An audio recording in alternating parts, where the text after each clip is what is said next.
Hey folks, welcome back. ഇനി നമ്മൾ directly നമ്മുടെ സംസാരത്തിൽ എങ്ങനെ കോൺഫിഡൻസ് ഫീൽ ചെയ്യിപ്പിക്കാം എന്നുള്ള ഹാക്കുകളിലേക്കാണ് പോകുന്നത്. ഇത് നിങ്ങൾക്ക് ഇൻസ്റ്റന്റ് ആയിട്ട് ഉപയോഗിക്കാനും പെട്ടെന്ന് തന്നെ മറ്റുള്ളവർ നിങ്ങളെ കാണുമ്പോൾ നിങ്ങൾക്ക് കോൺഫിഡൻസ് ഉണ്ട് എന്നൊരു ഫീല് വരുത്താനും മാത്രമല്ല നിങ്ങളുടെ തലച്ചോറിനെ കബളിപ്പിച്ചുകൊണ്ട് കോൺഫിഡൻസ് ഉണ്ടാക്കാനും നിങ്ങൾക്ക് സാധിക്കുന്ന വളരെ എഫക്റ്റീവ് ആയിട്ടുള്ള 2-3 ടൂളുകളിലേക്കാണ് നമ്മൾ പോകുന്നത്. Posture and smile.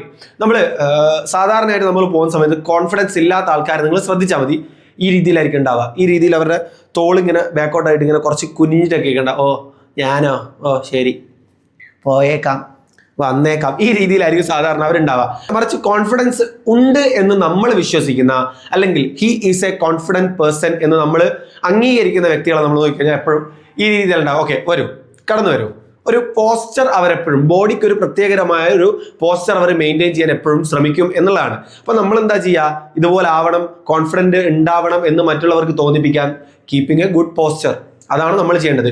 തോള് കുറച്ച് ബാക്കിലോട്ടേക്ക് വലിച്ച് ചെസ്റ്റ് അപ്പായിട്ട് എന്ന് വെച്ച് ഇങ്ങനെ നിൽക്കാനല്ല, അടിക്കാൻ പോകുന്ന പോലെ കുറച്ചൊരു കോൺഫിഡൻസിൽ ഇങ്ങനെ തല ഉയർത്തി നിൽക്കുക. ഏതെങ്കിലും സാഹചര്യത്തിൽ സംസാരിക്കേണ്ടി വന്നാൽ ചില കുട്ടികളെ നമ്മൾ സ്റ്റേജിലേക്ക് വിളിക്കുമ്പോൾ കാണും ഇങ്ങനെ ഉണ്ടാവും. ചിലർ വന്നിട്ട് ഞാൻ ഇന്നിവിടെ സംസാരിക്കാൻ പോകുന്നത്, രണ്ടിൻ്റെ ഡിഫറൻസ് കാണിച്ചുതരാം. ഞാൻ ഇന്നിവിടെ സംസാരിക്കാൻ പോകുന്നത് കോൺഫിഡൻസ് ഇല്ലാത്തൊരു വ്യക്തിൻ്റെ ബോഡി ലാംഗ്വേജ് ആണ് കേട്ടോ ഇത്. നേരെ മറിച്ച് ഞാൻ ഇന്നിവിടെ സംസാരിക്കാൻ പോകുന്നത് രണ്ട് കൈയും ഉപയോഗിച്ച് നമ്മൾ സംസാരിക്കുന്ന വിഷയം. ഇപ്പോൾ സ്റ്റേജിലാണെന്നുണ്ടെങ്കിൽ കേട്ടോ ഒരു വ്യക്തിൻ്റെ മുന്നിൽ പോയിട്ട് നിങ്ങൾ ഇന്ന് എന്താണ് കുടിക്കാൻ പോകുന്നത്, ചായയാണോ കോഫിയാണോ എന്ന് ചോദിക്കേണ്ട ആവശ്യമില്ല. നമ്മൾ ഒരു സ്റ്റേജിൽ പ്രസംഗമൊക്കെ ചെയ്യുന്ന ഒരു വ്യക്തിയാണ്. അങ്ങനെയുള്ള സാഹചര്യങ്ങളിലാണ് കൈ ആക്ഷൻ ആക്കേണ്ടത്. കൈ ബാക്കിലോ മുന്നിലോ ഇങ്ങനെ അറ്റൻഷനായിട്ട് കിട്ടുകയൊന്നും ചെയ്യാതെ നിങ്ങൾക്ക് ആ രീതിയിൽ ചെയ്യാവുന്നതാണ്. പബ്ലിക്കായിട്ട് സംസാരിക്കുന്ന സമയത്തല്ല, ഇതൊരു സ്റ്റേജ് പെർഫോമൻസ്, ഒരു സ്പീച്ചൊക്കെ ചെയ്യുന്ന സമയത്താണ് നമ്മൾ ഈ രീതിയിൽ കൈകൊണ്ട് ആക്ഷൻ. നേരെ മറിച്ച് ഒരാളുടെ മുന്നിൽ പോകുന്ന സമയത്ത് ജസ്റ്റ് ചെറിയ ആക്ഷനുകൾ കൊടുത്താൽ മതി. നിങ്ങൾ അവിടെ ഇവിടെ എന്നുള്ള രീതിയിലൊക്കെ നമ്മൾ ആവശ്യമുള്ളിടത്ത് മാത്രം കൈ കൊടുത്താൽ മതി. കൈ എന്ത് ചെയ്യും എന്ന് ആലോചിക്കേണ്ട ആവശ്യമില്ല, ജസ്റ്റ് കൈ ചലിപ്പിച്ചാൽ മതി. അങ്ങനെ അറ്റൻഷനായിട്ടൊന്നും വെക്കാതെ നമ്മുടെ മെയിൻ പോയിന്റ് ഇതാണ്, keeping a good posture and smile. സ്മൈലിന് ഒരു ഹാക്ക് ഉണ്ട് ബ്രെയിൻ, എന്താന്ന് ഞാൻ പറഞ്ഞുതരാം. പോസ്ചർ നല്ല രീതിയിൽ വെക്കുക. ഈ രീതിയിൽ ചെസ്റ്റ് അപ്പായിട്ട് കുറച്ച് ചെസ്റ്റ് അപ്പായിട്ട് കൈ തോള് കുറച്ച് ബാക്കിലോട്ടേക്ക്, ഷോൾഡർ രണ്ടും കുറച്ച് ബാക്കിലോട്ടേക്ക് ആക്കിയിട്ട് ഈ രീതിയിൽ മെയിൻറ്റെയിൻ ചെയ്ത് കഴിഞ്ഞാൽ കോൺഫിഡൻസ് ഉണ്ടെന്ന്. സാർ ഞാൻ ഹിപ്നോഹാൻസ് അക്കാദമിയിൽ നിന്ന് വരികയാണ്. നിങ്ങൾ നമ്മുടെ ഒരു കോഴ്സിന് വേണ്ടിയിട്ട് എൻക്വയറി ചെയ്തിരുന്നല്ലോ, പഠിക്കണം എന്ന് വേണ്ടിയിട്ട്. അപ്പോൾ അത് പഠിക്കാൻ ഇപ്പോൾ ഞാൻ ഡീറ്റെയിൽസ് പറഞ്ഞു തരട്ടെ. അതാണ് കോൺഫിഡൻ്റ് ആയിട്ടുള്ള ഒരു രീതി. മറ്റേത് സാർ ഞാൻ ഹിപ്നോഹാൻസ് അക്കാദമിയിൽ നിന്ന് വരികയാണ്, നിങ്ങൾ ഹിപ്നോട്ടിസത്തിൻ്റെ ഒരു കോഴ്സ് പഠിക്കണം എന്ന് പറഞ്ഞിരുന്നല്ലോ, അപ്പോൾ ഞാൻ എൻ്റെ ഡീറ്റെയിൽസ് പറഞ്ഞു തരട്ടെ. ഇതാണ് രണ്ടാമത്തെ രീതി. ഏതിനാണ് കോൺഫിഡൻസ് ഇൻസ്റ്റന്റ് ആയിട്ട് ഫീൽ ചെയ്യുന്നത്? പോസ്ചറും അതുപോലെ തന്നെ ഈ 3 പോയിന്റുകളും വരുമ്പോൾ. ഈ 3 പോയിന്റുകൾ എന്താണെന്ന് നമുക്ക് നോക്കാം. ഒന്നാമത്തത് സൗണ്ട് ആണ്. സൗണ്ട് അത്യാവശ്യം സ്പീഡ്. ഡേയ് ഇവിടെ വാടേ അങ്ങനെയല്ല, ഡേയ് ഇവിടെ വാടേ അങ്ങനെയല്ല, ഡേയ് ഇവിടെ വാടേ. ആ ഒരു മീഡിയം സൗണ്ട് നമ്മൾ ബാലൻസ് ചെയ്ത് സംസാരിക്കുമ്പോൾ നമ്മുടെ സംസാരത്തിൽ ഒരു കോൺഫിഡൻസ് ഫീൽ ചെയ്യും.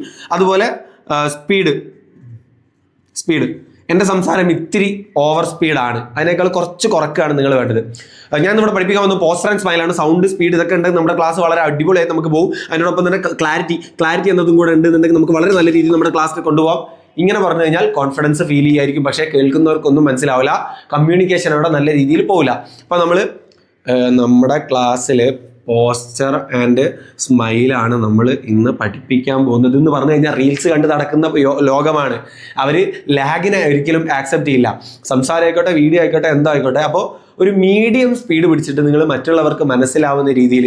എൻ്റെ പ്രശ്നം എന്താണെന്ന് വെച്ച് കഴിഞ്ഞാൽ ഞാൻ ഒരുപാട് നോട്ട്സ് ഒന്നും എഴുതൂല ക്ലാസ് എടുക്കാൻ പോകുമ്പോൾ. 1-2 പോയിന്റും കൊണ്ട് വന്നു കഴിഞ്ഞാൽ തന്നെ ഒരുപാട് കാര്യങ്ങൾ എൻ്റെ തലയിൽ ഇങ്ങനെ വരും, പറയാൻ വേണ്ടിയിട്ട് കുറേ വരും. അപ്പോൾ എനിക്ക് സ്പീഡ് പറയേണ്ടി വരും. ഇത് പറഞ്ഞു കഴിഞ്ഞിട്ട് എനിക്ക് പെട്ടെന്ന് അടുത്തതിലേക്ക് പോകണം എന്നുള്ള രീതിയിൽ ഞാൻ സംസാരിച്ച് ഉണ്ടാക്കിയെടുത്ത ഒരു ശീലമാണത്. നിങ്ങളിപ്പോൾ വിചാരിക്കേണ്ട ഇവിടെ മനുഷ്യന്മാർക്ക് സ്റ്റേജിൽ പോയി നിന്ന് കഴിഞ്ഞാൽ ഫസ്റ്റ് എങ്ങനെയാണ് സംസാരിക്കേണ്ടതെന്ന് തന്നെ മനസ്സിലാവുന്നില്ല, അപ്പോഴാണ് ഒരുപാട് കാര്യം വരുന്നത് പറയുന്നത് നിങ്ങൾ വിചാരിക്കേണ്ടാവും. നിങ്ങളെപ്പോലെ തന്നെ തുടങ്ങിയ ഒരു വ്യക്തിയാണ് ഞാൻ. എൻ്റെ വീഡിയോ തുടക്കത്തിൽ നിങ്ങൾക്ക് കാണിച്ചു തന്നല്ലോ.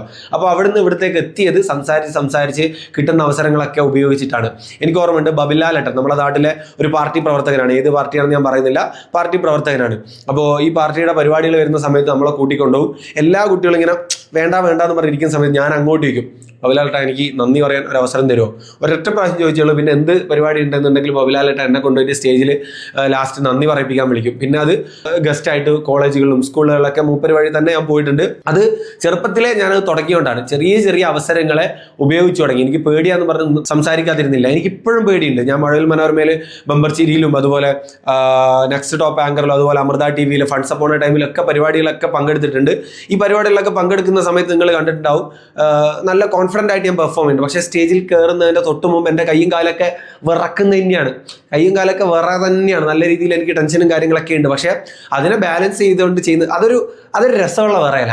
ആ മൈക്ക് കിട്ടുന്നതിൻ്റെ തൊട്ട് മുമ്പുള്ള വിറയൽ മൈക്ക് കിട്ടിക്കഴിഞ്ഞാൽ എനിക്ക് ഉണ്ടാവില്ല. എല്ലാവർക്കും സ്റ്റേജ് കയറി കഴിഞ്ഞാലായിരിക്കും വിറക്കുക. പക്ഷെ എനിക്ക് സ്റ്റേജ് കയറി മൈക്ക് കിട്ടിക്കഴിഞ്ഞാൽ പിന്നെ വൻ മൂടാണ്, ഭയങ്കര ഹരാണ് അത് ചെയ്യാൻ വേണ്ടിയിട്ട്. പെർഫോമൻസ് ആ രീതിയിലുള്ള ഭയങ്കര ഇഷ്ടമാണ്. എനിക്ക് ഞാൻ എപ്പോഴും സപ്പോർട്ടും ചെയ്യുന്നൊരു കാര്യമാണ്. അപ്പോൾ ഇവിടെ ഞാൻ പറഞ്ഞ ഒന്നാമത്തെ കാര്യം പോസ്റ്റർ ആൻഡ് സ്മൈലാണ്. അത് കഴിഞ്ഞിട്ട് സൗണ്ടാണ്. ഒരു മോഡറേറ്റ് സൗണ്ട് നമ്മൾ കീപ്പ് ചെയ്യണം. അതുപോലെ സ്പീഡാണ്. അത്യാവശ്യം ഓവർ സ്പീഡും അല്ല, തീരെ കുറഞ്ഞ സ്പീഡും അല്ലാതെ ഒരു മീഡിയം സ്പീഡ് നമ്മൾ കീപ്പ് ചെയ്യണം. അതുപോലെ ക്ലാരിറ്റി, നമ്മൾ സംസാരിക്കുന്നത് വ്യക്തമായിരിക്കണം. ചിലപ്പോൾ ഞാൻ പടയർക്കാരനാണ്, ഓങ്കിഞ്ഞ് വാഞ്ഞ് ഇങ്ങനെയൊക്കെ പറഞ്ഞു കഴിഞ്ഞാൽ സംസാരിക്കുന്നതിൽ ക്ലിയർ ഉണ്ടാവില്ല, ക്ലാരിറ്റി ഉണ്ടാവില്ല.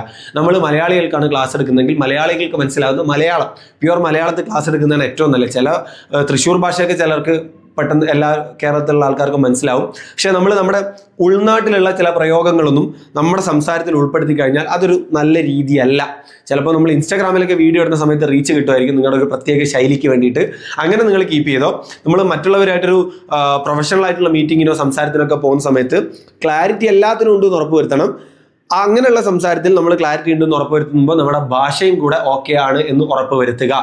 ക്ലിയറായി സ്പീഡായി സൗണ്ടിൽ സംസാരിച്ച് പോസ്റ്ററും സ്മൈലും ഒരുത്തൻ കീപ്പ് ചെയ്ത് പോകുന്നുണ്ടെങ്കിൽ അവൻ്റെ സംസാരത്തിൽ കണ്ടന്റ് ഇല്ലാന്നുണ്ടെങ്കിലും അത് നമുക്ക് ഭയങ്കര കോൺഫിഡൻ്റ് ആയിട്ട് സംസാരിക്കുന്ന പോലെ ഫീൽ ചെയ്യും. ഓക്കെ, ഇനി ബ്രെയിനിനെ എങ്ങനെയാണ് ഹാക്ക് ചെയ്യുന്നതെന്ന് ഞാൻ പറഞ്ഞുതരാം. നമുക്ക് ഇതേ സാധനങ്ങൾ ഉപയോഗിച്ച് ബ്രെയിനിനെ ഹാക്ക് ചെയ്യുക. അതായത് ഇല്ലാത്ത കോൺഫിഡൻസ് നമുക്ക് ഉണ്ടാക്കിയെടുക്കാം. കാണുന്നവർക്കല്ല, നമുക്ക് തന്നെ ഉണ്ടാക്കിയെടുക്കാം. അത് നമ്മൾ നെക്സ്റ്റ് ക്ലാസ്സിലാണ് പറയാൻ പോകുന്നത്. ഈ വീഡിയോ യൂട്യൂബിൽ കാണുന്നവരാണെന്നുണ്ടെങ്കിൽ നിങ്ങൾക്ക് ഇതിൻ്റെ കംപ്ലീറ്റ് കോഴ്സ് ചെറിയൊരു എമൗണ്ടിൽ ചെയ്യാൻ പറ്റും. ചെറിയൊരു എമൗണ്ടിൽ കൊടുക്കുന്നത് ഇതിന് അത്ര ആൾക്കാരുണ്ട്, ആവശ്യക്കാരുണ്ട്. മറ്റുള്ളവരുടെ മുമ്പിൽ പോയിട്ടൊന്ന് സംസാരിക്കാൻ പോലും ധൈര്യമില്ലാത്ത ആൾക്കാർക്ക് വേണ്ടിയിട്ടാണ് നമ്മൾ ഈ കോഴ്സ് ഡിസൈൻ ചെയ്തിരിക്കുന്നത്.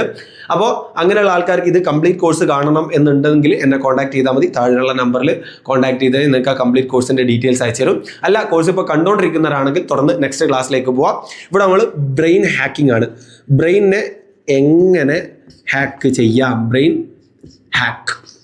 ഹാക്ക് ചെയ്യാം, ഇതാണ് നമ്മൾ നോക്കുന്നത്. ഈ രീതികൾ ഉപയോഗിച്ചുകൊണ്ട് ബ്രെയിൻ നമുക്ക് കോൺഫിഡൻസ് ബൂസ്റ്റ് ചെയ്ത് തരും.